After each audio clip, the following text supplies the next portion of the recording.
Second last event of these 7 days of the European Championships, and as is tradition in championship athletics, we finish with the sprint relays. These can be fun, they can be car crash type of races as well, let's face it, because the baton has to get round with these athletes traveling at about 40 kilometers an hour. As the Irish team knows only too well. Yes, as the Irish team didn't get that baton around when they were in great position to qualify for this final. So there will be some sadness in the Irish team that they're not here, because had they got the baton around, they were in position to qualify when the baton went down. You have to think, though, that if Britain just get the baton round, their quality is so much deeper than every other team. But David, Germany have perfected the relay at a very, very high level, that even though they have no stars on their team, the sum of their parts with their slick baton changing is a thing to behold. The synergy that they have, they seem to box above their weight. They're just technically so proficient at their handovers because they're focusing on this. Really proficient relay teams. We've seen it from Poland in 4x400 meter relays in the past. When they focus on relays, you never know what can happen. A medal can come from any one of 8. That's Turkey. Incidentally, they'll be led out by Emre Barnes. Belgium in lane 2. Robin van de Bemben will lead out the Belgian 4x4, or 4x1 I should say. The Netherlands, the extremely talented 18-year-old Elvis Afrifa will lead them out. And here comes Britain, star-spangled Britain, because Jeremiah Azu will lead them out, the bronze medalist in the 100. He'll hand to Jarnell Hughes, the gold medalist in the 200, to Jono Efiloko in leg 3, and Nathaniel Mitchell-Blake, silver in the 200, will take the baton in the fourth and final leg. Germany, no stars, but one of those who was just introduced there was Joshua Hartmann. 8.96 he clocked in one of his legs in the heats. France will be led out by Mebe Michael Zeze. Switzerland will have Pascal Mancini on the first leg. There he goes. And Poland, Adrian Brzezinski.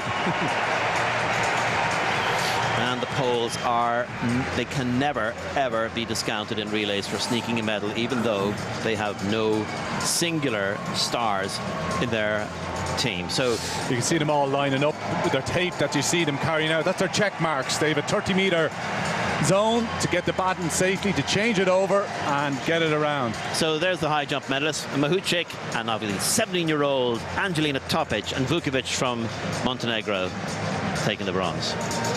The silver, I should say. Topic, bronze. Vukovic, silver.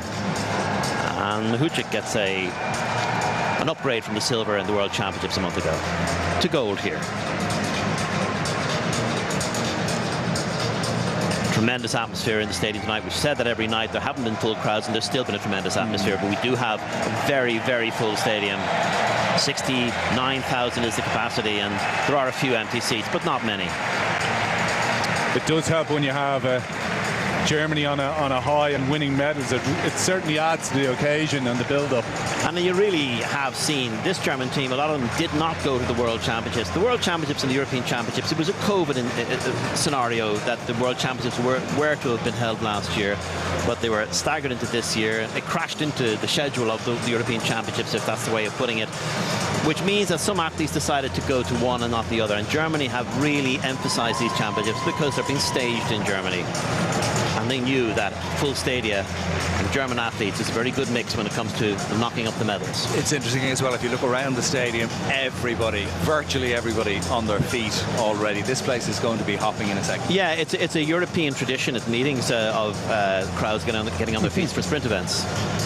And it's a lovely tradition in the Leipziggrund in Zurich at the Weltklasse meeting, which is just a wonderful meeting in the middle of the season. Not all of the Diamond Leagues are as good as Weltklasse. So they all get up on their feet and they all stick their hand out in front of them and go, you know. I'll try not to do too much of that. That might not be exactly what they do, but it creates a fantastic atmosphere, and it's also a fun atmosphere. And I love the athletics program, the way that it's been streamlined here. It's event after event after event, action, action, action. That is helped by the way they've taken the medal ceremonies out into the plaza outside here, just outside the stadium, into this Olympic Park. And it's a beautifully staged medal center. It's a sunken area with a built-up sort of stand around it. Several thousand people can watch the medal ceremonies, and they've been taken out of the stadium, and thereby we have no disruption to the schedule of action. So this men's 4x100 meter relay, if we're going to look at the detail of it, it does look like, if you go by Tokyo, Italy crossed the line first in Tokyo, but they did not make the final here. They left out Lamont Jacobs. As we have the lights dimmed for the way all of our sprint events have been built up for the crowd. And there are only 2 to go. But Italy, a real surprise miss from this final, absence from this final. The Olympic champions really miscalculating. They did not include the Olympic individual 100-meter champion Lamont Jacobs in their team, and they did not qualify. It really just opens the door for Britain to defend their title here. But all strange things can happen in relays. It is a disruptive type of event, and if things go slightly wrong at the pace that the changeovers are taken inside the box and inside the lanes, and the baton has to go around, there are rules to be adhered to. It's not just all about the And you speed. can see they're standing at the edge of the zone. There's a 30-meter handover zone for each of the 3 that are going to receive the baton over the 4x100. This, blink and you will miss this. So out in lane 8 is the 7, I should say, is Switzerland.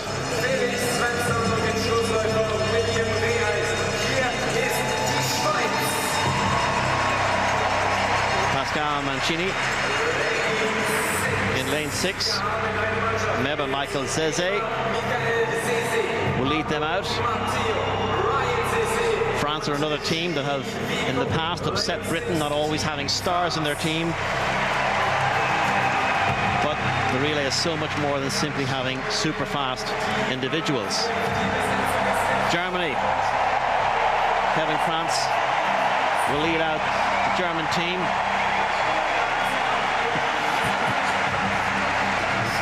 And Great Britain here, Jeremiah Azu, who was bronze medalist in the 100 meters.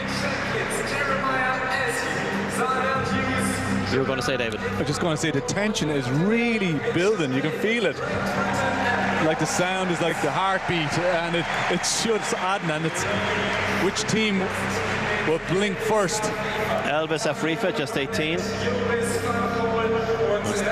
And they're introducing all of the team there around the track in their different legs.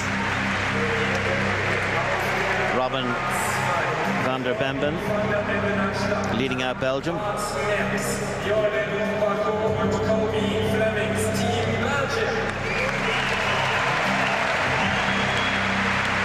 And Emery Barnes will lead out Turkey, who incidentally on the second leg of Jack Ali Harvey, who's clocked a 9.1 leg in the heats.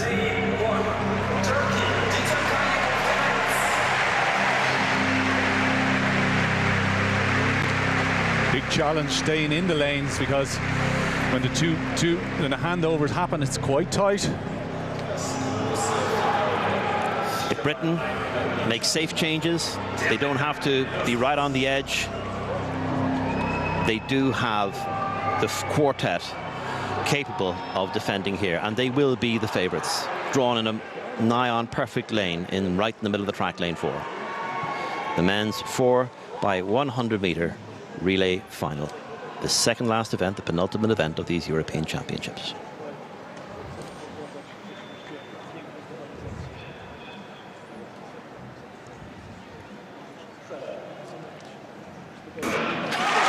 Long hold, but they're all away, and very quick start by Elvis Afrifa, maybe the fastest start of all by Elvis Afrifa. On leg 1, Britain got off to a very good start. Jeremiah Azu and And in the second leg there for Britain is Jarnell Hughes. And it's Britain just barely in front, but Poland on the outside are absolutely steaming. France too going well, but on leg 3 for Britain, Jono Efoloku looks like he's given the baton over to Nathaniel Mitchell-Blake in the gold medal position, and this time Nathaniel Mitchell-Blake will take the gold medal for Britain from, by the looks of it, France and Poland. Yeah, no, he dived after the line. The stumble came after the line. Poland more than likely will take that. The Netherlands were bearing down on them, but Britain just did a fairly safe set of changeovers there, but it's a championship record. It's more than safe changeovers. They were slick. And Germany had the risky changeover, and it fell apart for them on the first changeover. They just ran out of their zone, and Germany's game was over. But a championship record for Britain, 37.67. Yeah, and that's obviously the type of time that they wished that they had done in the Olympic Games last year. They were disqualified in the Olympic Games last year, having crossed the line in second place.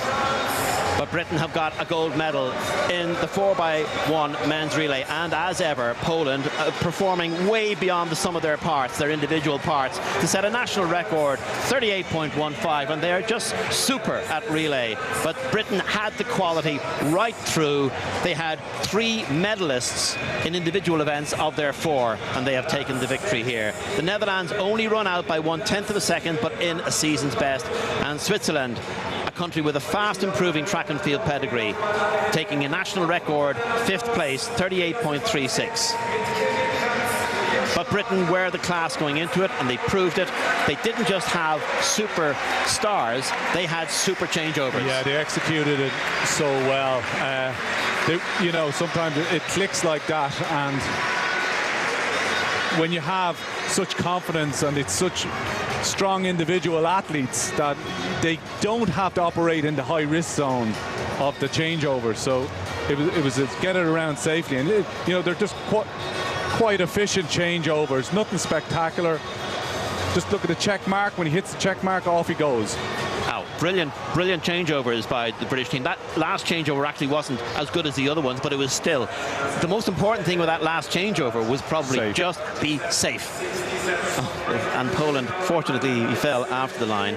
But here's the German thing where, look, he actually crashes into him. Oh my God! Yeah, his momentum. Oh my gosh! The final leg runner for Germany just didn't get off his mark even slightly quick enough.